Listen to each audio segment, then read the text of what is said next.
Oh, welcome back to Highlands Postcards from the Finish Line. We're at the beautiful Boston Marathon. And remember, Highlands motto, stop your cramp, not your race. We're also brought to you by Polar.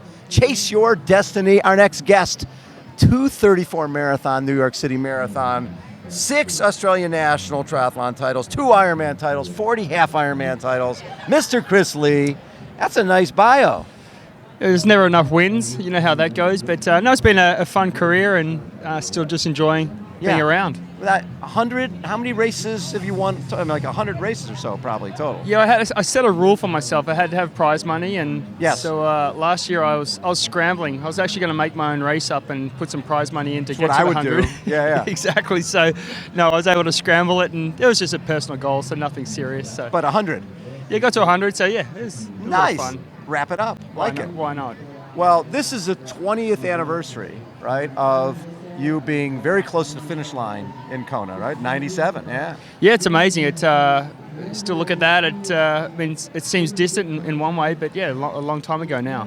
But so you're how close to the finish line when your body basically just gave out? I mean, it was a struggle for a while, but at the end it was, I stand there every year when I go back to Kona, and it's literally 40 yards. 40 yards. And obviously you're in tune with your body. When did you get a sense, okay, I'm in trouble here?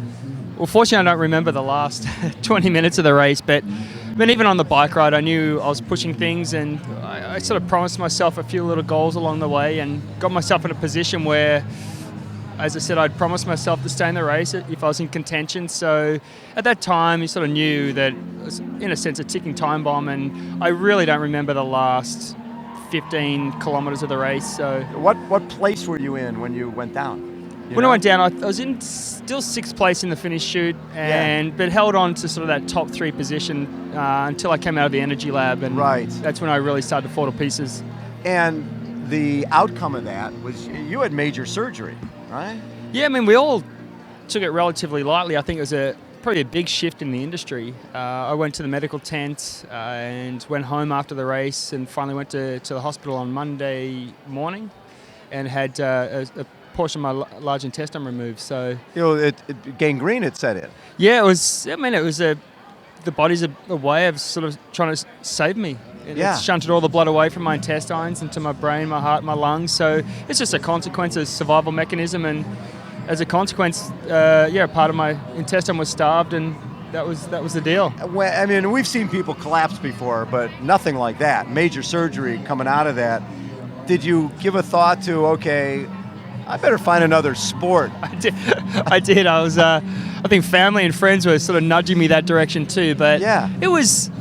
There's a lot of different things that went wrong on that particular day, and I think we could have made some decisions straight after the race to go to hospital and be on antibiotics. But that's what it was. And as you said, there's a lot of collapses, and that's what makes up the story of Ironman or marathons or endurance sport, in a sense. So I was just a part of the story of a great category of sport.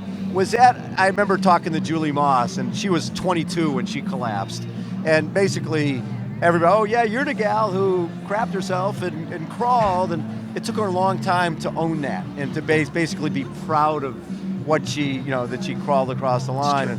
And was that hard for you? Because obviously that became sort of a calling. People said that Chris Legh, he's a guy who gave it all and collapsed close to the finish line. Yeah, I'm probably more remembered for that than what I achieved in racing. So, but I was probably fortunate that we had Julie beforehand. I think 2 years earlier or 1 year earlier was Paula Newby-Fraser did the same thing. Right. So I guess I realized it was, it doesn't have to be a part of racing, but I was just, as I said, one of the stories that makes our sport interesting. And so I was lucky. It was about 6 months later I was able to get onto the racetrack and had a really good race and was able to put that behind me a little bit.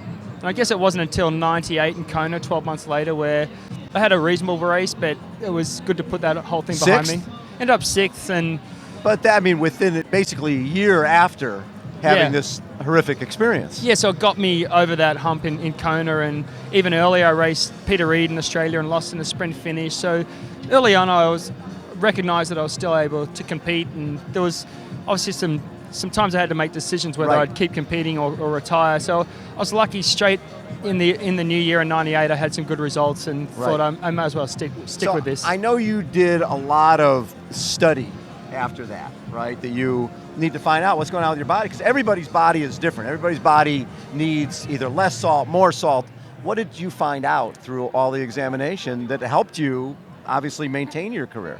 It's and I just going into those races, I really didn't understand and didn't take the time. And the first year I went overseas to race, I went and did Muncie, Indiana World Championships and led off the bike, had a huge gap, and all I had to do was run a 1:14, 1:15 and would have won a world title back in 1996. And Yes. that was a pure mistake on hydration. So in those early years, I didn't have a great understanding. And as you said, after that collapse in Kona, it's trying to work out sort of sweat rates and electrolyte concentrations. Yeah. And I'd listened to a lot of friends, and I just had this complicated program. And it is a complicated topic, but there is a simple solution to it. So I was able to go to the GSSI and get my ounces, and I was off the charts in terms of sweat rates and sodium losses. So I definitely needed that research. You needed to change. Yeah, I mean, back then they prescribed 300 milligrams of sodium an hour, and a lot of the products provided that, but I was at 3.2 grams. So you may double it or triple it, but you wouldn't tenfold it. So, No. And I think we've discovered along the way, and we've seen products come on the market that are really adapting to that, because there are extremes, but I think we sweat a lot more and we have higher concentrations than we think. So when you make the move to run straight on marathons and run 2:30, did you surprise yourself? Run 2:34? Because that's cooking. Yeah, I took it for granted a little bit, I think. Really? You thought, Yeah. okay, that's what I should run. Yeah, I didn't know what I was doing. I thought I'll just run at this intensity, and I guess you learn over time. Like my stepping rate and my breathing rate sort of align with each other, and if that doesn't align, then I know I'm going too hard. So I just sort of ran at that intensity and aimed for a 2:30, and thought if I blow up trying, then there really is no consequence. So Right, yeah. I mean, nothing matters, and probably now that I did that race, you have these expectations, which will probably ruin the whole experience on the weekend. So, Will this be your first Boston? yeah, first Boston, and I mean, I've only done New York, but as I said, You're going to love. I am. I got that's to so check the special. course out about 3-4 weeks ago, and it's a totally different experience to New York. But as I said, I hope those expectations don't ruin what should be a great day. What I loved when we talked a number of years ago, you came back to Kona and we're having one of those days, right? And early on, you're going, okay, I don't want a light stick. I don't want a light stick. I got to avoid that person with the light stick. They give a light stick to people they think are going to finish in the dark, and here you are, a former pro. I don't know if you were racing pro that day. No, I was still racing pro. You were racing pro, okay. You're racing pro, and last thing you want is a light stick. Then you're, in the energy lab, and one of the great things about us slower guys is we look forward to the pretzels, we look forward to the chicken soup. Chicken soup, I remember. It You still never haunts had me. that as a pro, but as an age grouper, that tasted pretty good. It did. I mean, I resigned myself to the fact that that's where I was at, and I was enjoying it, but...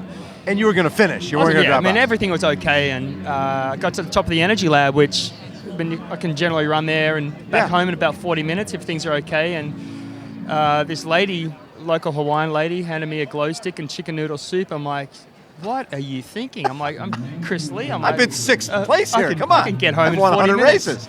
And we still had probably 2 hours of daylight left, and I got about halfway home and it was pitch black, and I'm like, that bitch knew what was happening. She could, excuse the words, but she could sense it and see it, and I just chuckled to myself and realized that she'd seen this before. You're running with a fellow Aussie. Yeah, same race actually. Yeah, you're running with just an age group guy. Yeah, we connected along the way, and I was struggling on the uphills and he was going well on the uphills, and vice versa on the downs, and we sort of promised each other that we'd get to the finish line together, and we got to within a mile of the finish line, and I just wanted to get the race done, and this kid or guy just starts jogging up and down on the spot.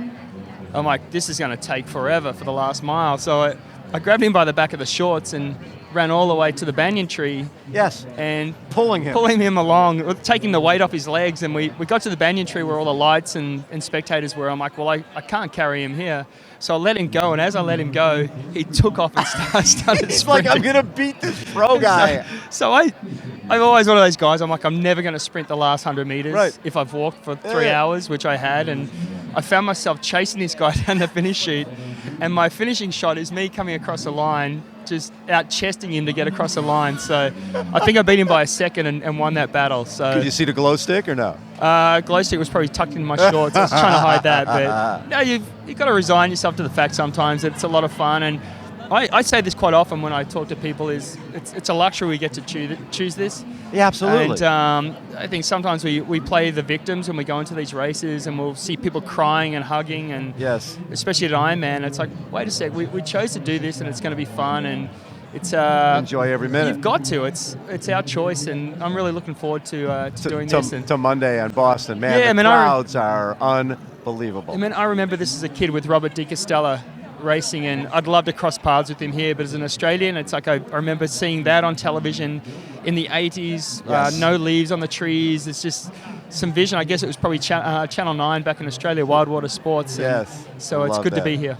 Love it. Hey, Chris, thanks for taking time. Always a pleasure. Enjoy your first Boston. You're going to love every second of it. Thanks for having me, and I can't wait. It's going to be a fantastic time. Chris Legh has been our guest, everybody. Hold on. We will be right back.